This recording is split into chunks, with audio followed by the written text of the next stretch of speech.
take pride in being good around the net. That's kind of the thing about having a dad who's been around. He can tell you you're going to make most of your money being in front of the net, so get good around there. And if you can score 10 to 15 goals just by getting a stick on the puck or something, stick on puck or banging something in, then it's going to benefit you. And it might not be the prettiest way to score goals, but they all count the same. So it's something that I've worked on. And Kyle Bocek, our skills guy here, him and I, when I was up with the NHL team, we worked like every day on different net front drills and rebounds and bouncing pucks and stuff like that. And it's one of those things that it takes a lot of work, but something that I take some pride in now. That was Utah Hockey Club member Josh Doan, and you are listening to episode 138 of the Up My Hockey podcast with Jason Podollan. Just watch me now.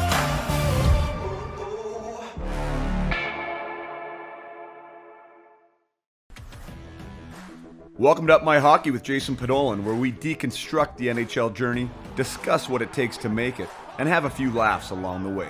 I'm your host, Jason Podollan, a 31st overall draft pick who played 41 NHL games, but thought he was destined for 1,000. Learn from my story and those of my guests. This is a hockey podcast about reaching your potential. Hello and welcome back, or welcome to the Up My Hockey podcast with Jason Podollan. I am your host, Jason Podollan, and we are here for episode 138 with Josh Doan. This is the first time on the podcast that I have had the Hall of Fame father and the up-and-coming prospect both on as guests. So that's pretty exciting for me. I don't know Josh at all prior to this interview. I connected with him through Shane, who I know well enough to text and to ask. And Josh was amazing with the yes. He was excited to do it and wanted to do it, which isn't always the case. So super cool by Josh to want to come on, want to share his story with someone that he hasn't met before. And I'm really happy we're able to provide the discussion for you. His story, Josh's, is really, really cool in a lot of ways. One, not everybody has a father that's played 20 years in the NHL. Not everyone plays hockey in the town where his father has been a pro and gets drafted by the team where his father has been a pro, who later then goes to university in the same town where he grew up and where his father was a pro. And then, of all things, to have your first call-up be in the NCAA university arena that you attended for 2 years for your first NHL game. Very, very strange in a lot of ways, and also super cool. Josh was a late bloomer, and that's something that for anyone listening right now that maybe is on the smaller side or hasn't grown yet, if you're a youth hockey player, I guess that was Josh's story, and we talk about that. The idea of still being relevant and sticking around long enough and figuring out how to play that game and overcoming the fears that are involved in that, playing against players that are bigger, heavier, stronger than you. That's real world stuff. And that was Josh's scenario growing up and even his story. I mean, he was a late bloomer in the fact that, yes, he was good enough to play in the USHL, which is a great league in the United States, at 17 years old, but he wasn't good enough to get drafted at 17 years old. He was playing for the Chicago Steel. He had a 45-game season where he produced 5 goals and 9 assists, 14 points in the USHL in his draft year. Completely disregarded by the NHL community. Even with an NHL father of 20 years, they didn't think that he was prospect worthy, and no one drafted him, not even in the later rounds. Josh speaks to this, and I won't paraphrase him extensively, but he mentioned that he thought maybe there was a chance, but most likely he probably wouldn't go. That was his own personal expectation from that draft. And then the next year started off kind of okay, I guess, and then really started to pick it up. And I guess he grew that year, and I guess he got stronger that year, and I guess a lot of things started to come together for him. And the next season with the Chicago Steel, he played a 53 game season, 31 goals, 39 assists for 70 points, well over a point a game average. And from being undrafted in his first year of eligibility, he flew all the way up to a second round pick and being selected 37th overall as an 18-year-old in the 2021 draft by the Arizona Coyotes. So what a cool story that is. That is very rare for that to happen, to be passed over and then to be drafted that high in the span of 12 months. So a lot of things can happen, hockey players, in a span of 12 months. My previous guest, Luke Buss, he went from being decommitted in a span of 12 months to being like a guy that was supposed to go to a premier university to not being wanted by that university, and then having to reinvent himself another 12 months or 8 months and be selected again to go to a new university because he was able to reinvent his game. So there's so much that can happen to hockey players, and I just want everyone to keep that in mind. And that's good and bad. We can become complacent and things can go south for us, or we can hit the grind and we can really buy into our development and really focus on our goals and dreams, and maybe we get a growth spurt in there, and maybe we start putting on some weight, and lots of things can happen. We can have spikes in our skill development, we can have spikes in our skating. There's lots of things that can happen, so you just got to ride the course and stay true to your passion, and that's obviously what Josh did. Josh went from there to the Arizona State University, where he wanted to go. Again, it was his hometown university. He always wanted to play there. Had 2 good seasons there, and then opted to go to the AHL and play for Tucson, which is a fantastic choice in my opinion. We cover his AHL journey fairly extensively, that it is such a great place to develop, a great place to appreciate the game and the veterans that are involved there and what it takes to play the game professionally.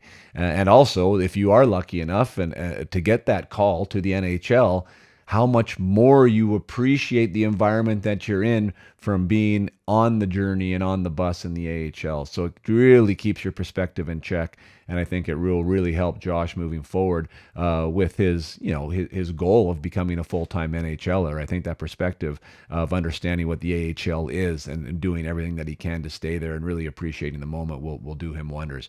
And that's where Josh is at. He got called up from Tucson last year. He had a really great rookie season in the AHL. His full first time through a full year in the AHL, had 26 goals in 62 games. I believe he was second only to Logan Stankoven in AHL rookie scoring. We all know what Logan Stankoven did when he got called up to Dallas and had a great playoff run there, so that's a great shadow to be in. And Josh essentially followed in Logan's footsteps. When he got called up, he just put up huge numbers. He had 2 goals his first game. He ended up with 9 points in 11 games. Fantastic start to his NHL career. And now, as this podcast is being released, he is at camp and trying to make an impression there to become a full-time NHLer this year with Utah.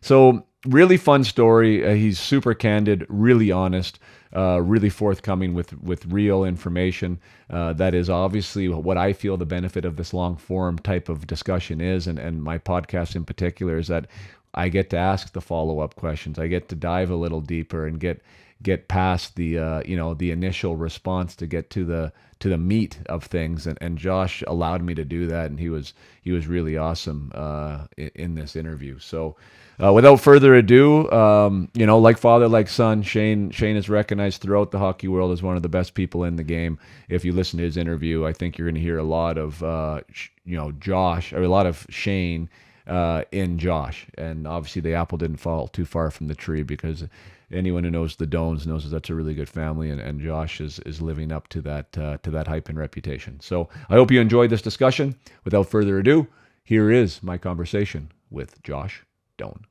All right, here we are for episode 138 with Josh Doan, son of former NHLer Shane Doan. Josh, really excited to have you on the program. Thanks for being here today. Yeah, thank you for having me. Yeah, man, no problem. I know that you're in Utah, all settled up. What are the feelings on this year and the change? There's so much going on for you guys. It's new and exciting. Yeah, it's been awesome so far. The people here are so friendly and excited. You kind of walk around and people know the team and they're excited for the team to be here. So that's always exciting. And we're in a pretty cool spot. We're training and skating at the Olympic Oval, so the U.S. Olympic speed skating team is around us, and it's pretty fascinating to watch them. They can move pretty good. Yeah, no kidding.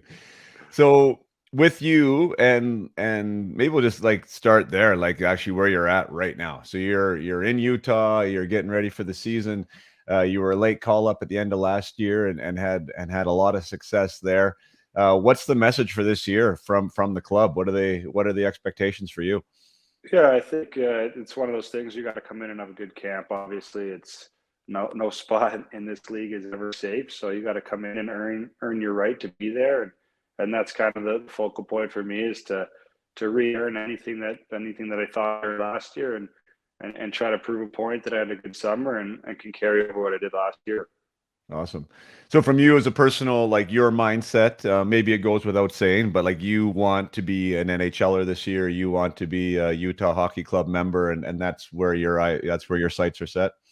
Yeah, I think my main goal is to prove that I belong and I can play at that level. It's something that like it's every kid's dream, obviously, to play in the NHL. So when you're this close, it's one of those things you got to step back and rethink and kind of tell yourself that this is probably the hardest part of it is the next couple steps. Even though you're the closest to be in the NHL, it's going to be the hardest step for me. Yeah. Yeah, that's a mature way to think of it. I'm sure your dad's had some counsel with you there too. Like you've been, I mean, technically you're a part of the club, right? I mean, you've played NHL games now. You've scored the NHL goal. You've done it. You've worn the sweater, which is super cool. Congratulations on that. But again, that next step, the one that I couldn't personally make was, yeah, like to establish yourself as a full-time guy. Like you are there, you are an NHLer, and that is a big deal. I know the one thing that I was never told, and it would have been so awesome if I was, but like the get a place discussion with the general manager, like, hey, you are here, we want you to stay here. Has that conversation happened? Like, I know like you're in a condo now, like, or is that just you getting ready for the season and being as prepared as you can be? Yeah, that's I'm good buddies with Michael Kessler, who was on the team last year, and he earned his rank last year and signed a deal, a 2-year contract with the team at the end of the year. And he bought a townhouse, so I was sent out here early to help him unpack everything, and fortunate enough, he's let me stay here through camp and hopefully throughout the season if everything goes well. But Yeah. it's one of those things where that conversation will either be had or not had by the end of training camp, and hopefully it's a good one. But Yeah. as for now, just go in there, work hard, and see what happens. Yeah, I love it. I guess we're working backwards. Usually chronologically, I start when you're younger, but we're working backwards right now. So, like, I'd love to hear about last year. Being a Tucson Roadrunner. We'll get to your university career as well, and maybe your decision to play there. But pro hockey, the AHL level in some aspects, it can be more difficult than the NHL level.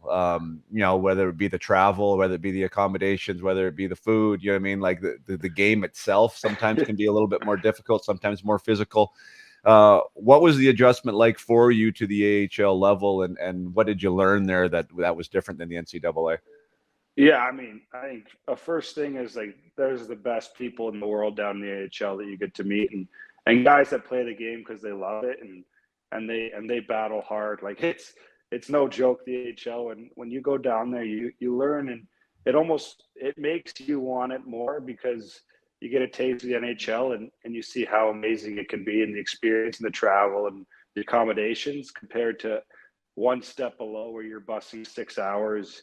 Your meal is a random hotel meal from a Best Western or something like that, and then you got to go play back to back against grown men that are still trying to prove themselves and prove that they belong in the NHL, and everyone's out there and trying to make a statement. So there's no night off. Like every game it's a bloodbath, and if you love the game of hockey, it's so fun because you're in the thick of it no matter what, and every night's a big game. So it's a riot, and you learn how to love the game for what it is because you are battle tested, and when you finally make that jump, you learn to love it a little bit more up at the next Yeah. level.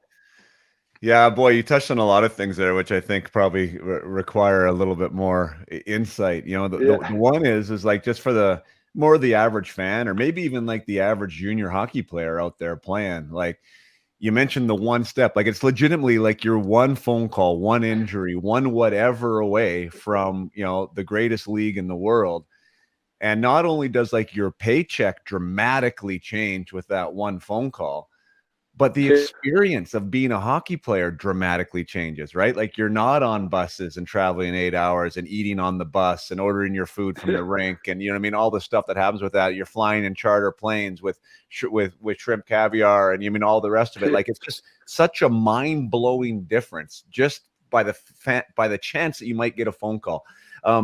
Can you just talk about that? Because you did experience that last year, right? Like from the AHL to the NHL. Like, what was that like as a young man experiencing that difference? Yeah, I think that the first time I really noticed it, obviously my dad would tell me stories as a kid, and I was kind of like, yeah, like whatever, like it's. I'm sure it's nice, but he was never like really saying it, and it goes like, when I got called up in San Jose after back to back there. We flew to San Jose, or we flew to Bakersfield, played Bakersfield, drove down to like San Diego, played San Diego, flew up from San Diego to San Jose, played them, and it was like you're getting a full AHL experience. Where as a young guy, I'm flying, we're Southwest, I'm middle seat the whole way because I'm between two older guys. That's kind of how it goes. And then we play San Jose, get called up. They asked if I wanted to fly out that night, and I had all my stuff there, so I was like, I'll fly out the next day with the team in Tucson, and then drive up from Tucson because we were going home. So then I flew from San Jose to Las Vegas in a middle seat between two veterans, and then from Vegas to Tucson in the middle seat. And you're in there because they're bigger guys. It's pro hockey, so no one's little. And then I drove up from Tucson to Arizona. I played a couple games, and you kind of learn, like, you get to the practice facility. There's breakfast made for everybody, whatever you want to order. The team chef will do it, and then you practice, and you can take home whatever you want, any drink really you can think of, like sports energy drink to prepare for the game, which you're not getting in the AHL. And then after a couple games at home, you drive to a private airport, walk onto the plane, you sit in your own seat. There's people are bringing you whatever you need, and you're flying to your game.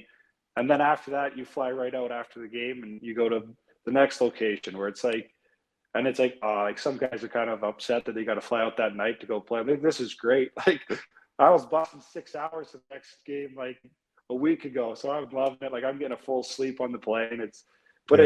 And then my dad after calls me and he laughs. He's like, so you're finally kind of seeing what it's like, hey? Like, and I'm like, yeah, you should never have been complaining. And all the years you complained about traveling to us when we were kids, like, I don't have any sympathy for you anymore. Like, this is legit. So it's just, and like you said, it's one call. Like, it takes legit one phone call or one injury or you to have a couple big games in a row to get a chance. And you look at some of the guys that have came through Tucson and Arizona that earned their chance, like Connor Garland and Michael Bunting and Michael Carcone, and there's some big name guys, Matthias Michelli, that they served their ranks in the AHL and they've never looked back since. And it's you kind of see why they've worked as hard as they have to stick.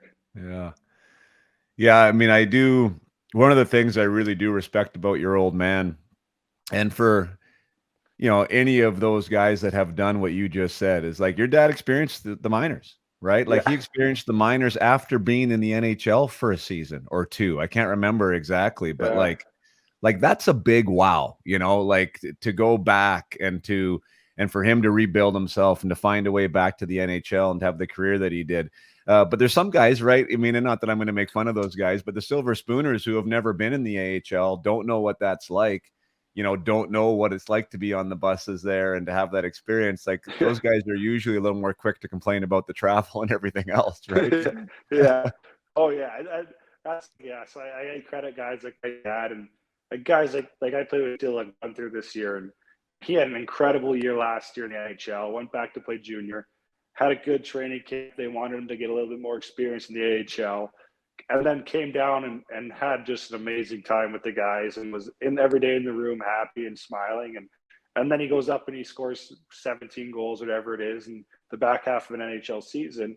And he's a guy who loves the game. You meet players and people who love the game of hockey because you don't get all that special treatment. You're there because you want to play hockey, and when you kind of make it out of that, you you get the special treatment and you love playing hockey, and the combination of it makes it so much better. And I think that's part of the AHL that sets guys apart from other players, and you see guys play a long career after they play in the AHL.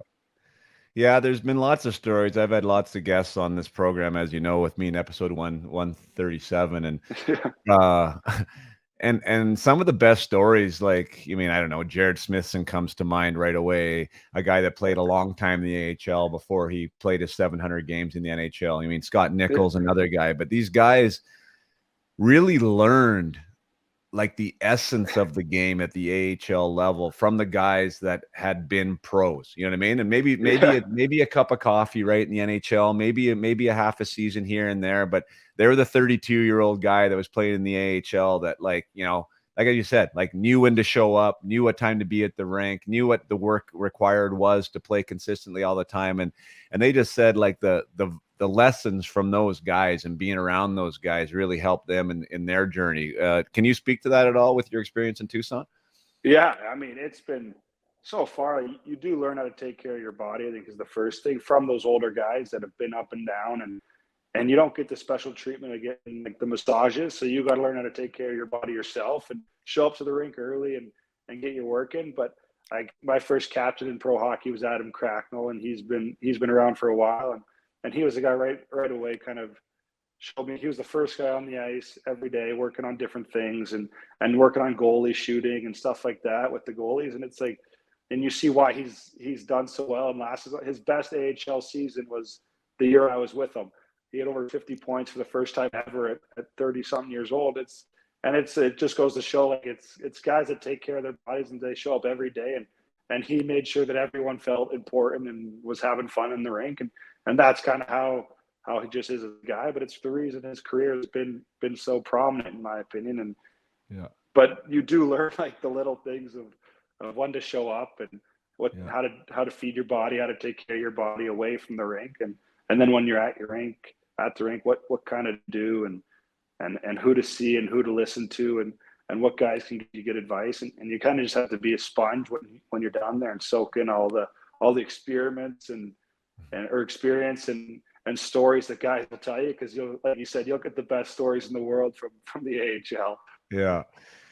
Yeah, and you know what? And I don't know. I mean, I was a little naive to that, and maybe you can speak to that or not. But, like, just as a young guy, and I was a second rounder, and, you know, kind of a top prospect, and was successful at younger levels. And when I got to the AHL, not that I disrespected the older guys, I didn't at all, but I didn't respect how hard it was to play the game that long at that level, you know, to actually be there at 30, 32, 33, right? Like, that was lost on me. You know, I kind of thought that it was easy, kind of, or it would be easy, you know, and boy, like, that's the thing, like, as I had more experience and gained more experience, I really found more of that, like, really utter respect for those guys that are able to play, you know, because it's freaking hard, man. It's hard.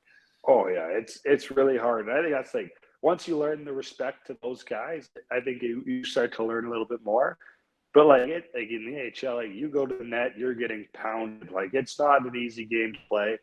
I argue that it's the most physical league in the world because everyone wants to prove a point, and everyone's trying to prove a different point, right? There's some guys that are trying to prove they can be the toughest guy in the world and they need to be in the NHL. There's some guys that want to be heavy defensemen, but then you got guys that are more skilled than 90% of NHL guys down there. They just haven't pieced it together in the NHL or haven't figured it out completely, and they could make you look like an idiot out on the ice at any given moment because there's some sick mitts out there, and then there's guys you got to watch out for who might kill you. And it's a hard game, but it makes it so much fun.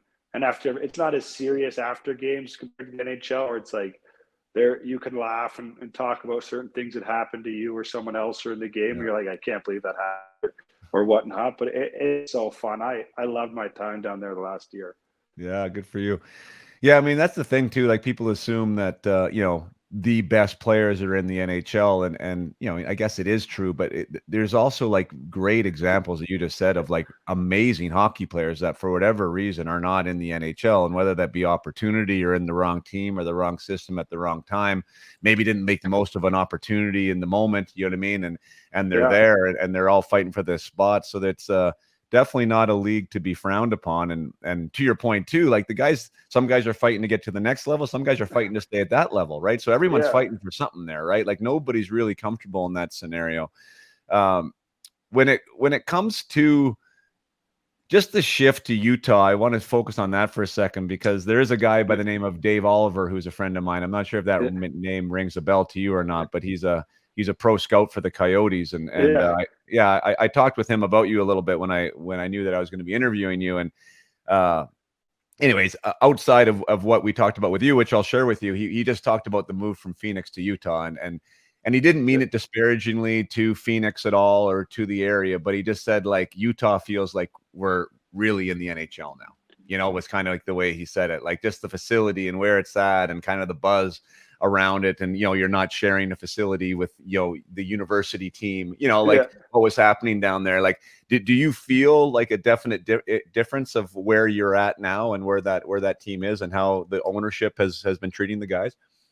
Yeah, I mean, I think firstly the Smith family, you can compare them to the elite of the NBA owners, and that's a whole nother echelon of ownership. Like the NBA is top class, and you can ask any NBA and any NBA player or staff member, and they'll put him up in the top of the top for that. And then he welcomed us with open arms and has been amazing right from the beginning. And kind of the idea of what he wants to do, he's shared with us and kept us in the loop for everything. And it's spectacular what he wants to do. And he wants to do it for the city of Utah. Like that's his home, which makes it even cooler. Like he wants to, his family's here. He wants to build it in Utah. And that's just something that you're getting where you got a stable ownership that obviously Arizona was looking for so long. Like I grew up when they were looking for a new place to play, and they had new owners, and the league owned them at one point. So it's one of those things, right, where it's nice to kind of have a sense of grounding to where you're at, but the treatment level is they have the facilities to do it. Like the Mullet, I love Mullet more than anybody. Like it was my home. Like that's where I played forever. But you're sharing it with ASU, and I didn't have an issue with it because that was my school. But there's some guys and people that this is the NHL. They want NHL facilities. They don't want to be in a rental room in the corner or in an outside building. So Right. when you kind of get your own pieces and your own and just your own everything, it makes a difference. And I'm sure the staff and everything, there's a little bit different treatment compared to how they're traveling in and out to watch teams play, and the technology in terms of what they're getting to scout is a little bit different because of the Smith group and their technology side of things. They're pretty vested in that. So Yeah. I'm sure everyone's feeling that sense of treatment to a different level. Yeah, I love it. I love that you're feeling that. That's something that Dave mentioned. He said this guy just seems, yeah, it's just a different vibe. It's a different energy, Yeah, right? Like what he wants yeah. to do with it, and it's exciting, right? And I'm sure it is an exciting time to be in the Utah Hockey Club.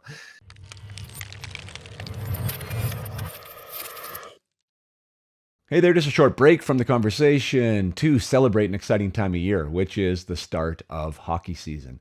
I know all across North America right now, there are teams that have been formed, teams that are starting to take the ice and are looking forward to having an amazing season. With every new season comes new opportunities, new opportunities to make friends, new opportunities to build relationships, new opportunities to improve, and opportunities to win championships, tournaments, games, etc., and have a super successful season on the ice.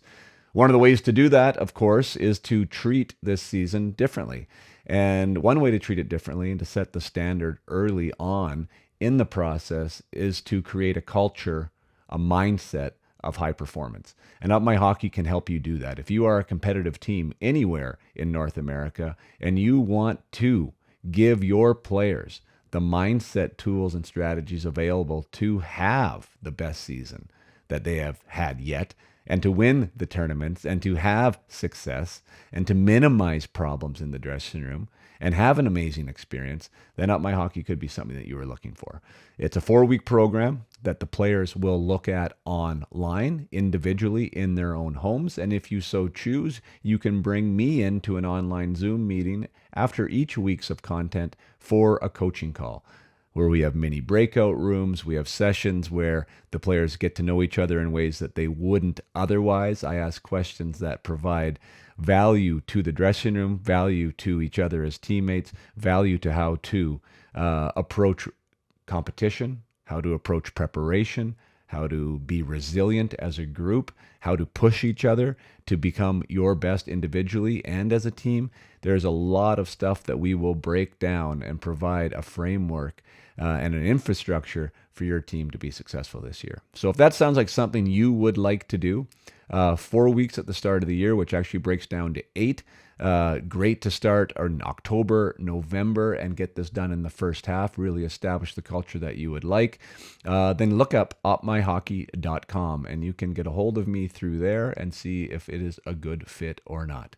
Let's have this season be the best season yet. Now let's get back to the conversation with Josh Doan.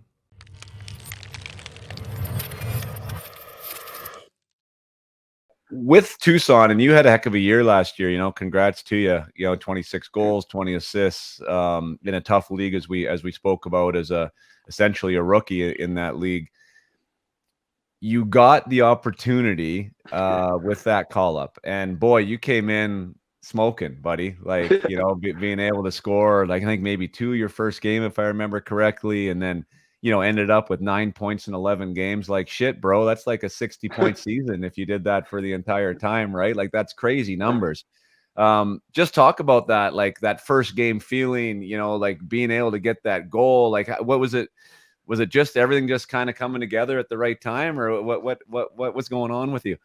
Yeah, I think it was a little bit of like I was starting to feel more confident down in Tucson up until that point. Like, and my game was kind of coming along, and just kind of figuring out that pro hockey a little bit more, and then I got the call. I'm like, all right, I was nervous right away from when I got the call, and then I got to Arizona, and I slept in my own bed and that I grew up in, and I went. Our first practice before pregame skate was at the ice den where I grew up playing, and everything kind of felt like it was like, this is kind of surreal, but feels normal at the same time. Like, I've done this before, and then I almost missed our first game, which is one of the things that I don't know if it's really talked about. There's construction on the highway going to do the rink, and there's never construction. And I left early because I like to get to the rink early. I left an hour and a half before the game, before we had to be there. So we had to be there at 5. I left at 3:30, and get on the highway, and then we stopped moving, and there's a car crash in the construction. So no one was moving. And my estimated time of arrival ended up being 6:54 at one point. But then there was a bunch of guys stuck, and our head coach was stuck too. So I was like, all right, I'm safe for now. And then it cleared up, and I got there at 5 o'clock. So I sat in traffic for an hour and a half for my first game. I'm like, it kind of calmed my nerves a little bit. I'm like, all right, now that I'm here, just play hockey. Like, nothing matters. At least I made it. Yeah. But my dad was just, he was the one who kind of calmed my nerves. He said, just play. Who's scared? Who cares if you score? Who cares if you turn the puck over? Your first game, you're just supposed to go have fun and enjoy the night and enjoy the moment. And I was fortunate enough to play with Matthias Michelli and Jack McBain, who they're pretty elite players, and they create space on the ice. So it was a fun game, and it's one of those nights and days that you never forget. Every little detail of the day is going to be stuck in your head forever. So it was pretty cool. That is awesome. And one of the things for me, just because, as you know, I know your dad, not that we're super tight or anything, but, would know him well enough to know him. Like his response and his reaction in the booth there, right? Like, isn't that wild? Hey, don't worry about it. No one expects you to score a goal. Just go have fun. Yet, I mean, it's really, you do really see how much that matters, right? Like to get that goal and what that meant to him, even to see you be able to score that goal in that jersey. It was a pretty special moment to watch from the outside. I can imagine how that was as a family. Yeah, he was leaving. He said he was going to leave the suite because I missed a breakaway right before he scored. And then he thought we lost the puck, and he's like, I wasn't upset with you. He's like, but I was upset because I know how mad you'd be. So he was getting up to leave, And then he turns around. That's why he's standing up when I score. He's like, the only reason I'm standing is because I was leaving the suite at the time. So it's one of those things where I'm like, it just happens. Like, there's no control. It's one of those crazy moments where it's a bang, bang play. And it almost is better that it happens that quick. That way you don't have to like walk in and feel the pressure as you're walking down the middle or something. Yeah, yeah, awesome. Yeah, and it was a deflection, right? Wasn't your first one a deflection? Yeah, it was like out of the corner. I knocked it off a stick and it went up in the air, and I whacked it out of the air on my backhand. And then the second one was a deflection too. So I Yeah. think I had 2 goals without shooting the puck into the net, which is always nice. And you know what? Which is maybe a good segue for Dave Oliver, because he had the chance to watch you in Tucson, and he had a chance to, seen you develop as a pro, and Yeah. he just said that's one of your, like, that's you. He's like, really, he's like, Josh is a guy that's like really, really good in front of the net, like really high hockey IQ. He said, like, sees the game really well, and seems to get a stick on anything. So I mean, watching that, me not watching you anywhere at any point in your career, those goals might have seemed like, I don't know, lucky, fortuitous, whatever you want to say, but it sounds like you've been scoring those types of goals for a while. Yeah, I take pride in being good around the net. That's kind of the thing about having a dad who's been around. He can tell you you're going to make most of your money being in front of the net. So get good around there, and if you can score 10 to 15 goals just by getting a stick on the puck or something, or stick on puck or banging something in, then it's going to benefit you. And it might not be the prettiest way to score goals, but they all count the same. So it's something that I've worked on. And Kyle Bocek, our skills guy here, him and I, when I was up with the NHL team, we worked like every day on different net front drills and rebounds and bouncing pucks and stuff like that. And it's one of those things that it takes a lot of work, but something that I take some pride in now. Yeah. Just ask Zach Hyman how that's working out for him. Yeah, exactly. He scores 1,000 goals in front of the net. It's pretty impressive. Yeah. No, I love it. I mean, that's sage advice right there, right? Like, where does the puck end up? It ends up there. And how many guys score off a clean shot? Not many, so a lot of those goals are in front of the net. Got to get in front. So as far as, maybe we'll go back, I guess. I mean, lots of lessons in the AHL. I mean, obviously, I wish that you make the team this year and you don't ever have to be there again. But I'm glad you had that experience. There's a lot of stuff to learn in the A.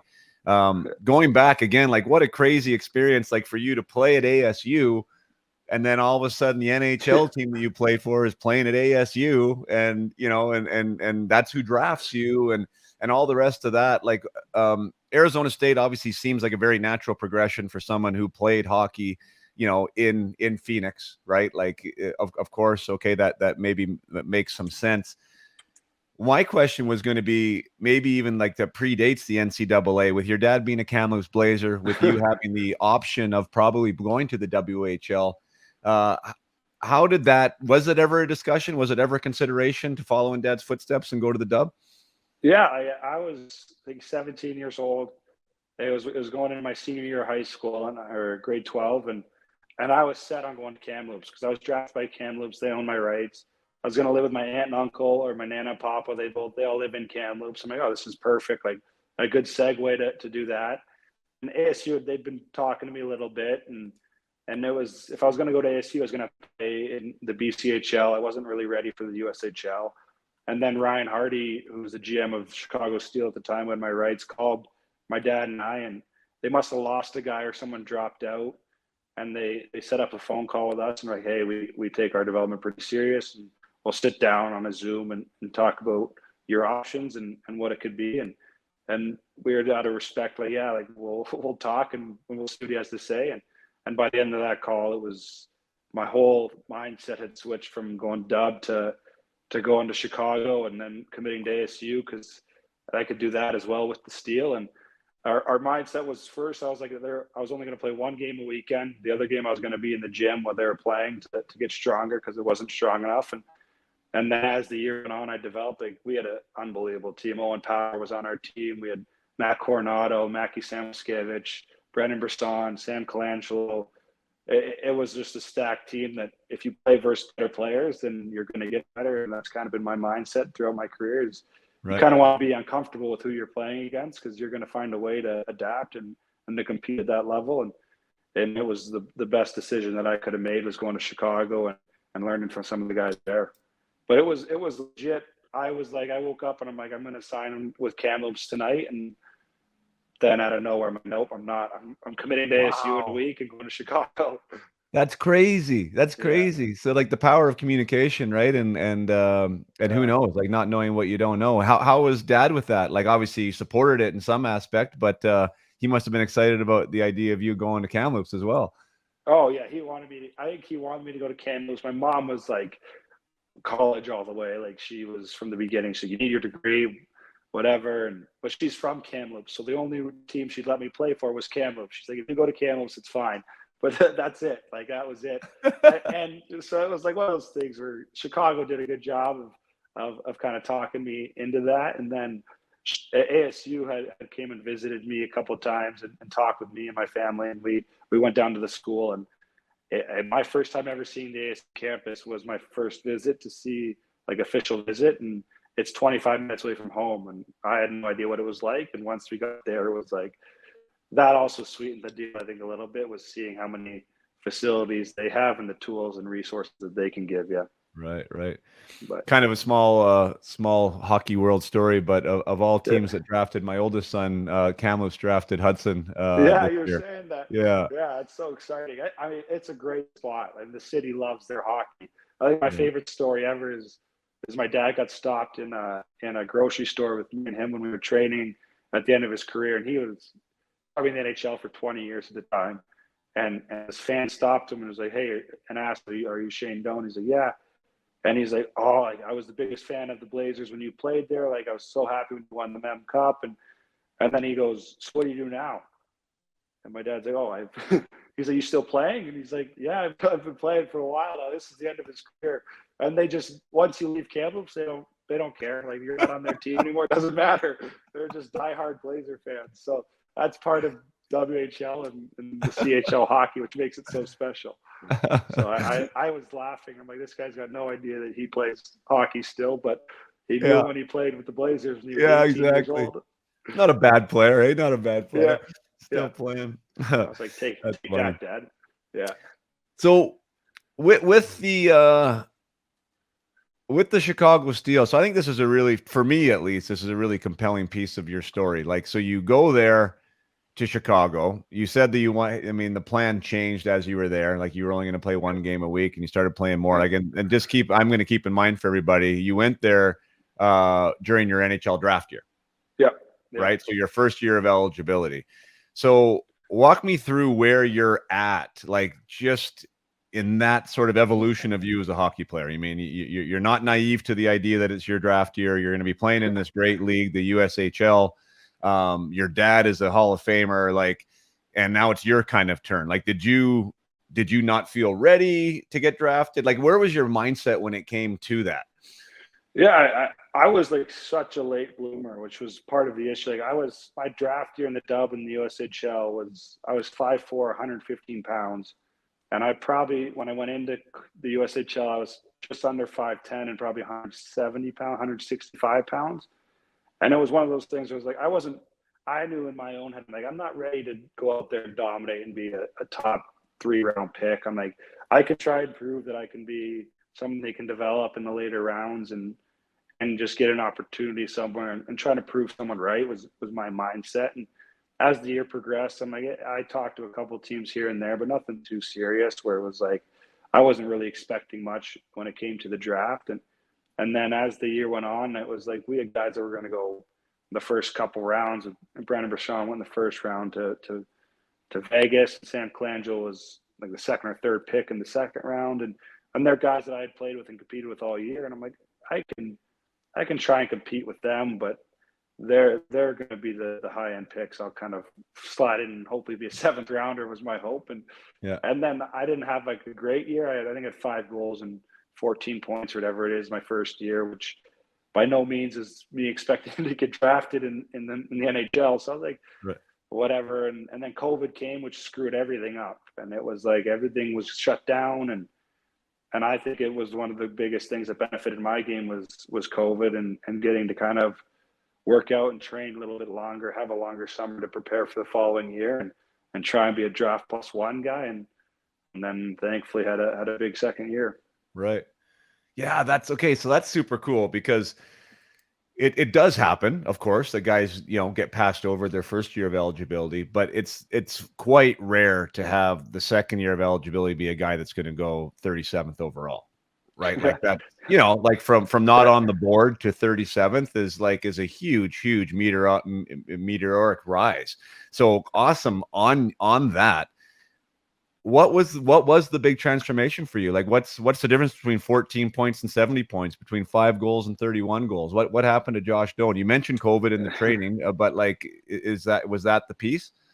I think it mentally too. Like I think the game of hockey is so mental and confidence wise, where I had the confidence of watching these guys put up 60 points and whatever they did, 50 points. I'm like, I was pretty confident. I can figure out a way to do that or kind of replicate a season like they had and be a late pick. And then my first game came after COVID and it was like we got beat and I was like terrible. And it was like I was dash four. My line and I were dash four, and we're like, "Okay, we got to reset." And then the next weekend, I great. I had a slow start. Like the start of my second year, I had 2 assists in 8 games and no goals. Wow. So I was like, "This sucks." Like I was like so frustrated. And then I scored my first goal, and then the next shift I scored again. So I'm like, "Oh, no, here maybe something's coming." And then as the year kind of progressed, it never slowed down, and I kind of fed off of Sean Farrell and Matt Coronado. They're having years and kind of replicating what they did and just taking video. I'd sit down and watch video with Mike Garman, who was our goalie coach at the time, and review clips of NHL guys and of myself and kind of find ways that I can score goals from different angles and be creative and stuff like that. And I went into the Christmas break. I was still under point per game at Christmas, and my dad's like, "Oh, you're fine. Like, just have fun this back half of the year. The worst thing in the world is you have to go back another year to Chicago." And in my head, I'm like, "I don't want to do that. I'm like, I want to go to college. I want to prove I can play." And Yeah. then I went after our first 5 games after the break. I think I had 2 hat tricks and two-goal games. And it was like, and then from there, it just like exploded in the back half of the year. And Adam Fantilli got healthy. So I was playing with him and Sean Farrell and we had and then we lost like half the team to injury. So then it was just the three of us playing, and they played us a ton, and we were still winning. And hockey we were having fun. And when you're having fun, Yeah. like in hockey, it's like you can't do anything wrong. Like you could throw a behind the back pass and it's going to work, and everything goes your way, kind of thing. And then it was just trying to prove I could play defensive as well as was the mindset, Yeah. and kind of solidifying my game as a whole before college. And surely enough, like I went into the draft and there are a couple of teams that called me and were like, "Hey, we're going to pick you up in the second round," and we're excited. And Arizona was like crickets from them. Like they didn't say a word to me. They talked to me the day before the draft, and I was like, "That'd be cool, like to go to Arizona. That's obviously the team I grew up cheering for." And I thought I was going to go to Winnipeg or Minnesota or somewhere like that. And then like out of nowhere, I was getting changed. I was at the USA Hockey World Junior tryout, and Mackie Samoskevich is like, "You just got picked." And we like started laughing, and I was like, "Okay, well, whatever." And we looked at my phone, and it was to Arizona, and we were pretty excited. And my dad had no idea, so he was like, he was almost emotional. I don't see him emotional too often, and he was in that room, and it kind of took him by surprise, which was I cool to bet. see. Yeah, Yeah, because was he involved like officially with the team at that point or not? he was like, his, I don't know what he was at the time. He was like he was kind of just around the rink to help out in any way they kind of needed. But like when someone getting drafted, or if you have a friend or what a family friend or something, they don't put that player on the board at all. So you have no idea where they're listed on the board until draft day. So Right. then once draft day came around, he saw where I was, and he's like, "Oh, there's a chance that we could get him with one of our picks." And then the guys on the board kind of kept going off, and he's like, "Oh my goodness, like he's gonna go with our next pick." And then that's when he kind of figured there's a chance, and he's like, Right. he was pretty excited. So you weren't even in front of a television or anything? You were just No, I out saw doing it on your my thing? phone. Yeah, because I was about to get in the shower because we just got off the ice, so I was like getting ready to hop in the shower, and then we all had our phones out for the draft because it was the USA World Junior Camps. There's a lot of guys there waiting to get picked, Yeah. and we were all laughing. Like, of course, like as I'm getting in the shower, my mom's upstairs. She's probably crying, and then I finally got to hug her after I got out of the room. But it was pretty Right. cool. Oh, that is super cool. Interesting that Yeah. USA Hockey chooses to have it on that day, though. That seems a little bit I interesting. know it was the COVID. So why was it? It was the later draft because they had the draft in like October the year before, and then Yeah. that draft got pushed back until I think it was like the end of July because the NHL season started um, late because they were in the bubble. So Oh, everything that's got right. pushed back. So I don't know Gotcha. why USA they didn't want to change their date. They kind of because they wanted to do it where everyone was together. So they did like a Yeah, yeah. draft party the night before. Right. But Yeah, it, that it makes was sense. but it was like I wish we could have had the morning off a little bit so we could have been with our families Yeah, to no doubt. celebrate. But No that doubt. happens. You mentioned the mindset. I mean, so it sounds like it wasn't like too underwhelming or too disappointing to not hear your name called like the first time round, right? Like you were in a good headspace with that, and it wasn't like you had to mentally really overcome anything. Is that accurate? Yeah, it was like it's obviously one of those things where you're seeing your friends and guys you played against your whole life get drafted and you want to get picked, but it, at the end of the day, I'm like, there's no reason for me to have gotten picked. I haven't proven anyone really Yeah. a real reason to pick me, and not that it was like I was bad, but I'm like I wasn't good enough to be an NHL selection, and that's part of growth is being honest with yourself. Like I'm like I can get there, but right now I'm not ready, and that's kind of part of it. And looking back, like what a gift not to be picked, Yeah, really, exactly. right? Yeah, Like, exactly. yeah, because like Like, yeah, nothing wrong with being an eighth rounder or seventh rounder, like awesome. I mean, but if you knew that the next year you were going to be a second rounder, I take the second rounder any day, right? yeah, Yeah, exactly. So yeah. that's my joke. Is I'm a second rounder, but technically I'm a ninth rounder. So it's one of those things I go through it twice, but it makes it fun.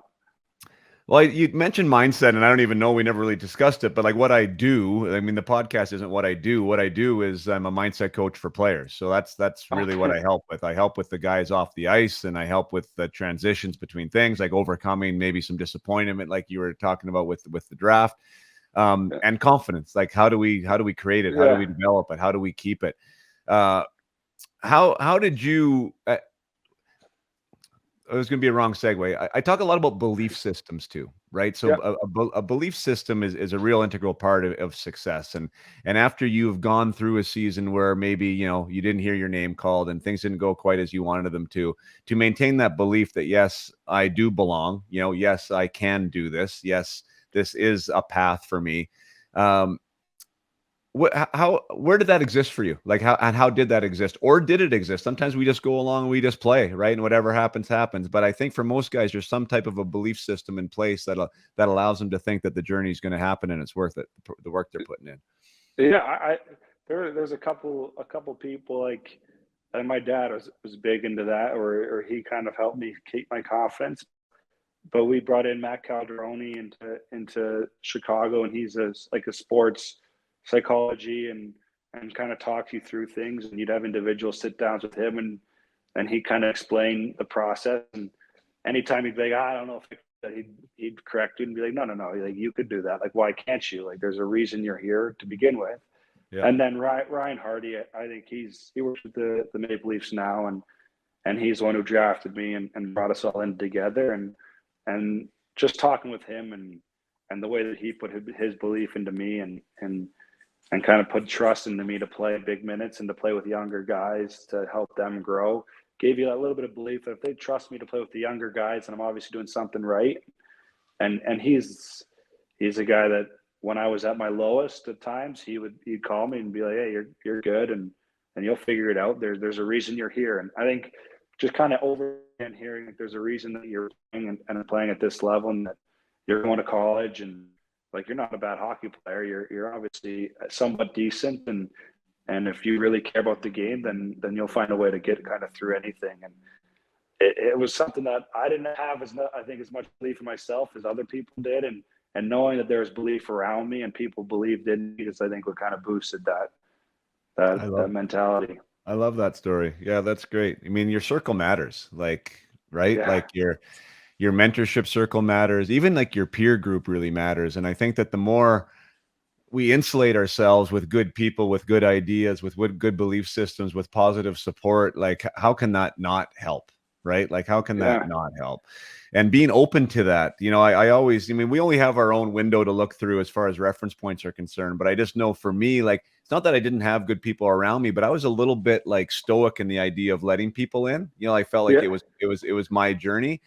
And I think if there was one thing that I would try and do differently if I was like 22-year-old Jason Podollan again, would be to really like build that circle, right? Like to Yeah. find people that gave a shit about me and that cared about me and that wanted to help and listen, right? And just be Yeah. available. It sounds like you have been willing to listen and to build a circle. Yeah. Yeah. I think that's like having someone, like you said, like people like that'll listen to you almost away from the team that you're playing with or the group that you're with, as well as having guys on your team. Because there's like my biggest thing and my family's biggest thing is like when you're at the rink, it's like be a fountain, don't be a drain. Like don't suck the energy out of the room. Bring as much energy as you can. Be positive. Be someone people are happy that you're in the room with.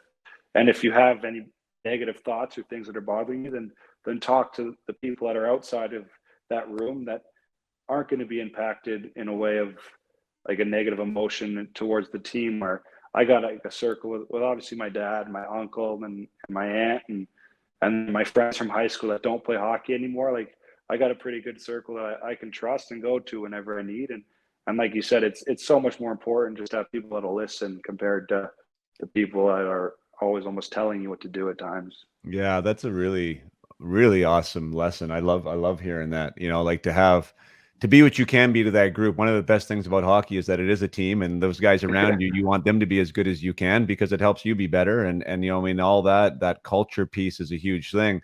But you're also saying in that lesson, but hey, we're human. Like there is shit that goes wrong sometimes. There is bad stuff. We're not feeling amazing all the time.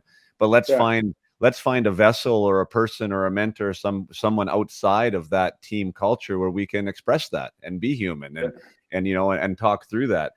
Because that's an important piece, like I think mental fitness, I like to call it, which is, I believe is like a foundation to mental health. If we have better mental fitness, we'll have better mental health. There's a reality of that. I mean, as a hockey player, you've been conditioned from the time you were probably this big that you needed to be tough, right? Like we need to be tough, we need to be strong, we need to be this, we need to be that. It's tough to be, I'll use the word vulnerable. It's tough to be vulnerable in that type of team environment, right? Like I'm struggling with this or that. So having something outside of that vehicle can be super beneficial. I just wanted to express that because I think sometimes junior guys, young guys, like we get caught up in this idea of being something and we don't allow ourselves to feel what we're feeling. Can you relate to that at all? Yeah, and I think that's part of what hockey is. Like hockey players want to be tough, and they don't. Sometimes it's not cool to be vulnerable, if that's the right word to say there. But I mean, in Tucson, we had talks this year as a group about past and stuff that has happened and what's kind of brought you into this point. And everyone has a story, and that's the thing. Like no matter how cool or tough you want to be, there's something that happened in your life or something that happened around you that's going to be hard to deal with on any given day. And as hard as it is to talk about sometimes you need to talk about things and get it off your chest, because if you hold on to it, then it makes everything harder, not just the hockey side, but just life away from the game can get hard. And when the dog days of the season kind of get going, where it's the middle of the year and maybe you're not doing well, your team's not doing well, and then those things start to creep up again. But I think, like you said, like it is, mental fitness is so important now to the game. And you don't have to be this, and you can be as tough as you want, but at the same time, opening up about your feelings and being vulnerable at times doesn't make you not tough. It honestly is, at times makes you tougher to kind of share your emotions and to speak up, because there are other guys in the room that want to speak up and say something but don't because they're scared to or something like that. Yeah, which is that's part of the game now. Yeah, man. I think you said that perfectly, and I think that's a really cool insight. Like there is a piece there's a piece of being a professional athlete, and I think hockey is a very unique piece of being a professional athlete because mental toughness is a prerequisite. Like, you have to be consistent. You have to be able to physically handle pain. You have to physically handle the fear of somebody legitimately trying to like knock the block off at all times, right? So like there's a courage piece of it. So like mental toughness you can't avoid. You need it. but that doesn't mean that we have to be emotionally stunted, right? And I think like that's the difference, right? Like there is a gladiator aspect, but there is also a human inside that gladiator that has stuff to deal with, right? So you using that word vulnerable, or we using it together, I guess, like that's tough. That's also tough, right? Like to stand there and say, hey, like I'm worried about this, or I'm worried about that, or I had a hard time here. Like that is exposure, and that allows you now to grow and be tougher. So it's nice that we can talk about that, because I think when we do, in the competitive nature of hockey players and the way that we're built, like if we can reframe that as being, hey, this is actually mental toughness training, is being able to talk about this openly. Like it's actually making you stronger. It might make it a little bit easier for some guys to go there and help them in that aspect. So, you know, I mean, thanks for bringing that aspect up. I think that's cool. For sure.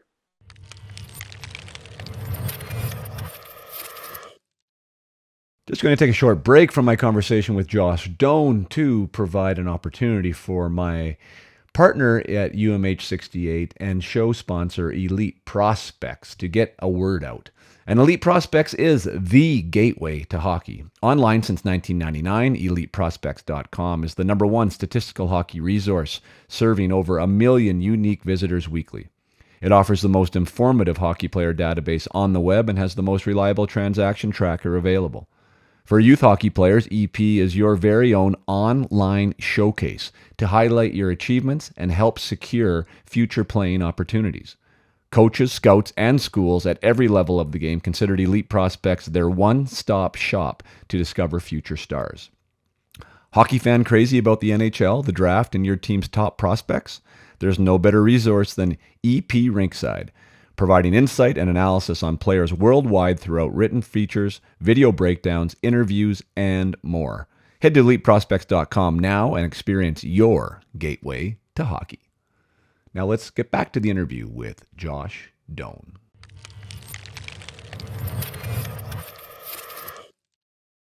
And I think that's a cool segue to what Dave Oliver told me about a little story that he heard with you. You mentioned that you were a late developer, and I think there's probably lots of lessons in there, because there's lots of guys right now, especially at the age group I'm watching a lot, because my oldest, as you know, is an 09, just got drafted, right? This U15 level. Like some guys have been through puberty for 3 years. Some guys haven't gone there yet. You know what I mean? And they're smaller, and there's no hair in their legs, and they're trying to figure it out. You know what I mean? It's like, it's a tough game. You know what I mean?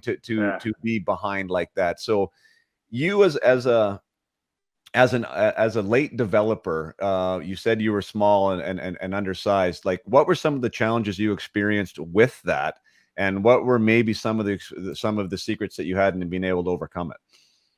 Yeah, I think the first thing is obviously, like, when you're undersized, sometimes there's some guys that are obviously a little bit quicker and faster, and there's some guys, like, if you have no muscle, you're not going to be able to be as quick or fast to avoid checks and stuff like that. And so I found myself on the end of getting knocked over a good amount of times, but you learn how to play the game the right way. And that's the way that I kind of like to, like, you figure out ways to play at that size that allow you to get pucks back, or to win battles, or to make plays in tight and stuff like that. And then as you grow, your body develops and you're stronger. So now you're playing the right way, but you're also bigger and stronger, so you can win pucks in other ways as well, and create offense in other ways. But the hardest part for me, honestly, was going from being so small and then almost growing too quick. My U16 year, I grew about 5 inches and 40 pounds over the summer, 30 pounds over the summer. And I used to be able to kind of get away and no one could hit me. And now I'm like, every time I make a move, someone's getting a piece of me, because I'm not used to this extra weight and height. So there's every part of that journey is hard, but it mentally sets you up for able to handle adversity in the future. And you're physically stronger and more mature, because you understand how to play the game hard, and now you have size to go with it. So it was one of those things that I say it's the biggest blessing in disguise I've ever had.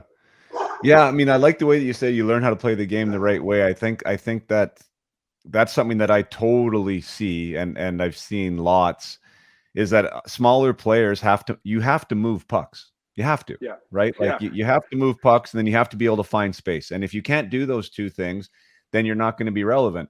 And so how often have you seen, and you could probably even look back, you know, in your playing days, the early developer, the guy that could take pucks around people or through people and didn't have to move pucks.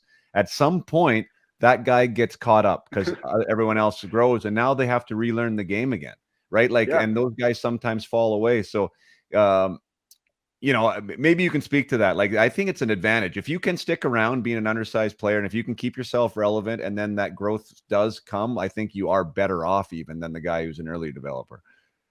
Oh, for sure. It is crazy. Like, there are kids that it's almost when you're younger, it's demoralizing when a guy can go around every single player and go tuck one in short side, and I can't skate down the ice without the puck, or I'm going to get stripped or hit or whatever.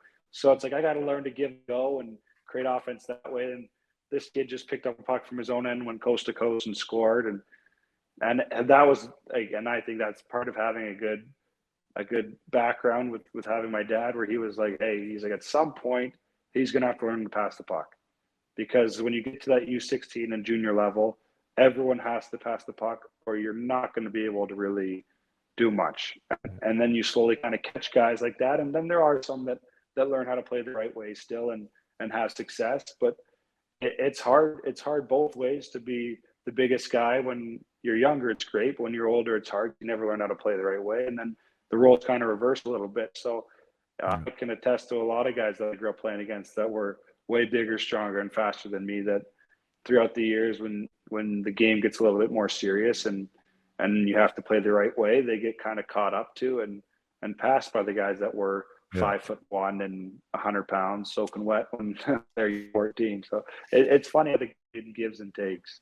Yeah, and a lot of those guys aren't probably playing anymore. You mean, that's the thing. And I think the other thing too, which maybe we can speak about, is like the courage piece. Like, some of those bigger guys don't actually have to be as courageous or know how courageous they are, because you know, you are constantly in more danger as a younger player. You know what I mean? So you have to face like that thing, whatever you want to call it. I mean, fear maybe is the right word Oh yeah, potentially.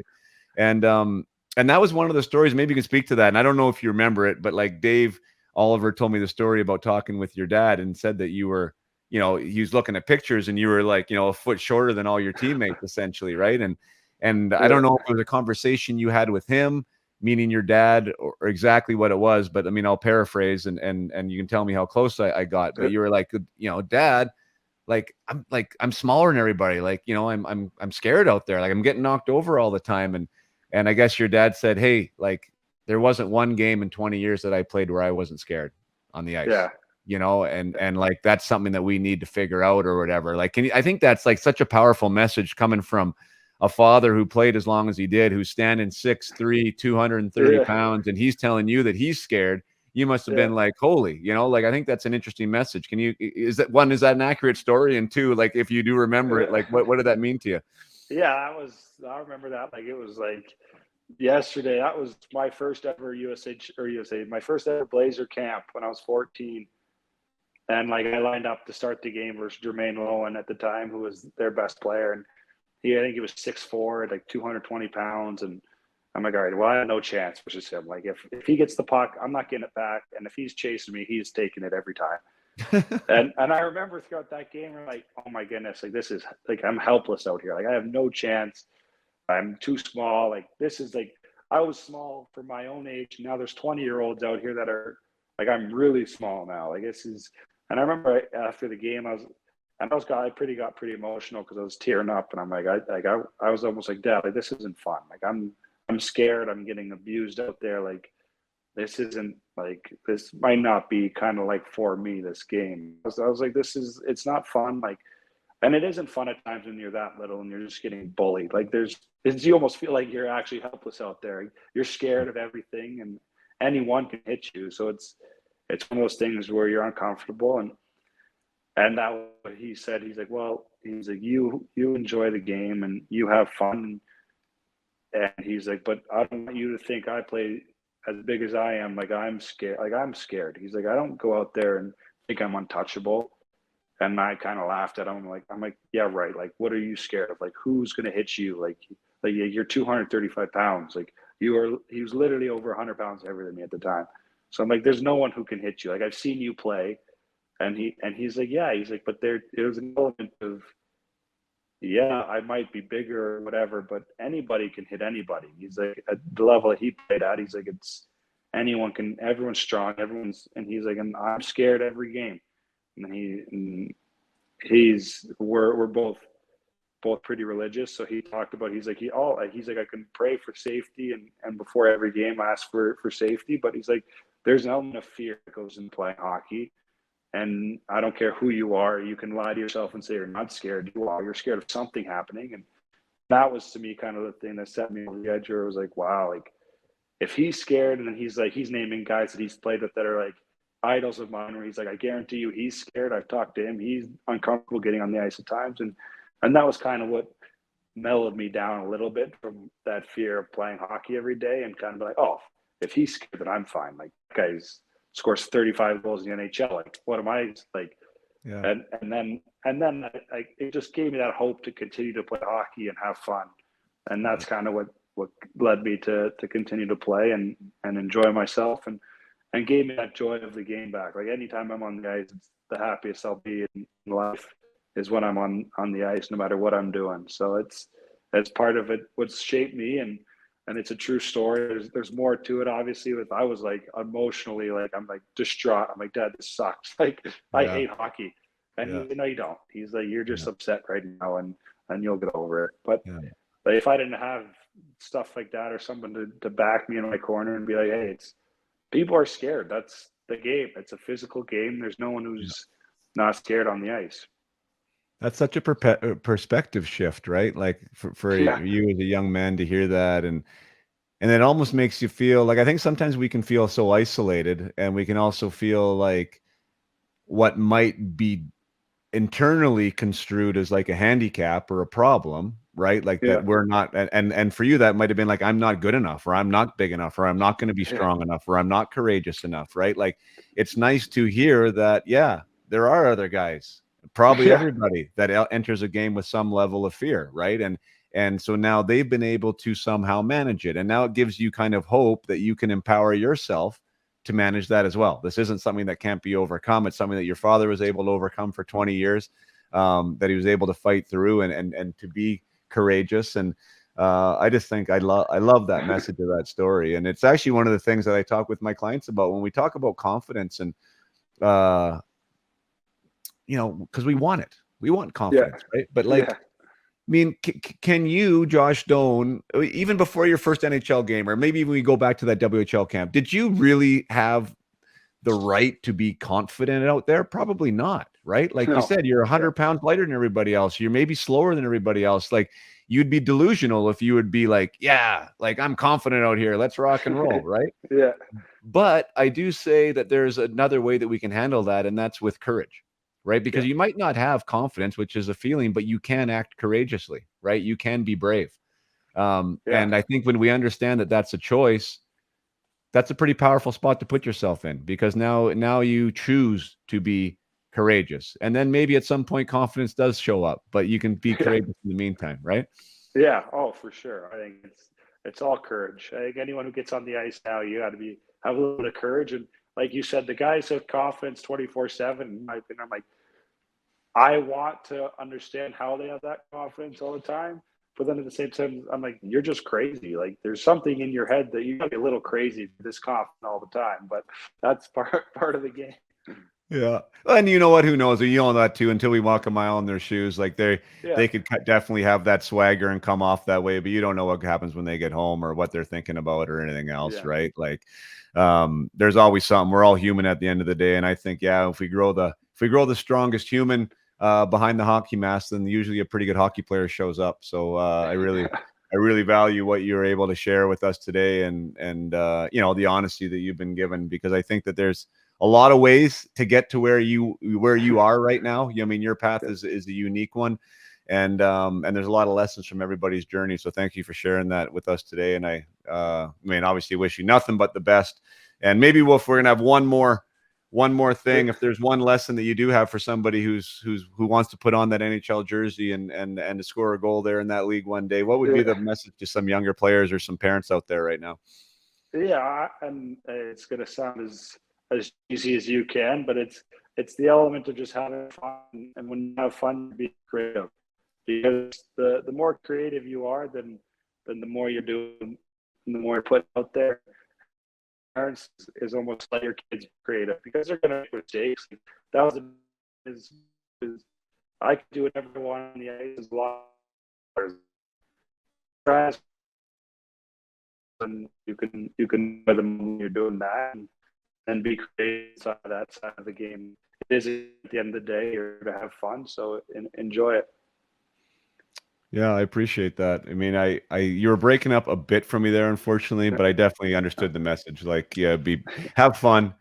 When you're having fun, you're enjoying the game. You're allowed to. You're letting your creative element shine, which makes Yeah, you be a unique player in your own right, and add your own flavor to the game. And I do think that's a very wise piece of advice. I see so many players, even at the youth level, that, here I am, a high performance coach, right? Like wanting people like to find their best, but that doesn't have to be super serious in nature, right? Like we can have fun no, exploring how to be our best, and we can have fun during the game and during practice. It doesn't have to be something that we're stoic and serious about. So I oftentimes want to connect players to that idea of like, hey man, you're playing a game. Like at the end of the day, you're playing a game, yeah, and yeah, and you got to have fun doing it, and that's probably when your best self is going to show. So great yeah. lesson.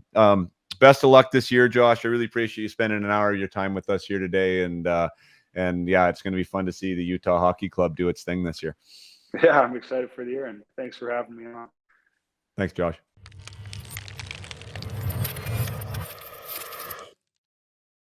Thank you for sticking around to the end of that discussion with Josh. I'm sure it wasn't hard to stick around for the entirety of that, as yeah, there was just so much good content in there. I really liked the piece about where we broke down the fear of being an athlete, and how that father-son moment where Shane was like, geez, there is not a game that I played that I wasn't scared. And this is just a piece of being a hockey player that we have to learn to cope with and have to deal with. And how those words, affected Josh, and saw this Superman dad of his, and understood that he's even scared. And so it allowed him to feel that fear and be able to do something about it. For anyone out there that's like that, I mean, hockey is not for the faint of heart, but it doesn't mean that you have to have zero emotion or feel like you are the only one that might be approaching the game with some fear in their heart or in their mind. These are things that can be overcome. It's a completely natural response to the environment that you're in, to the game that we play. And yeah, just recognize that sometimes just that recognition that you aren't alone, that there are ways through this, that this is something that can be managed and something that we can approach with a new perspective or some tools to overcome them, and that we can move forward. So awesome that Josh was able to share that. I think that there's probably a lot of players out there that can resonate with that, and all the other players out there that are waiting to grow or hoping that they grow, or loving the game but maybe being passed over because they don't have the physical advantages of some of these other players. Grow the aspects of your game that you're able to grow right now. And even though you may be small or short, it doesn't mean you can't be strong, right? It doesn't mean you can't be in the gym. It doesn't mean that you can't be quick and fast and see the game well, and move well with and without the puck, and find open space better than other people, move the puck better than other people. There are advantages that you can have. You can outthink a bigger, stronger player. You can outmaneuver a bigger, stronger player. And as we discussed in this interview, if you do gain the advantage of size, and if you do grow, you will have a massive advantage on those who didn't have to do what you did. You had to learn the game a different way. So look at this with through an optimistic lens. Be the best player that you can be in the moment now, and the skill set that you are going to acquire while being relative as a smaller player and while being a contributor is going to serve you very well. Just stick around, keep working, and things will work out for you. Until next time, play hard and keep your head up.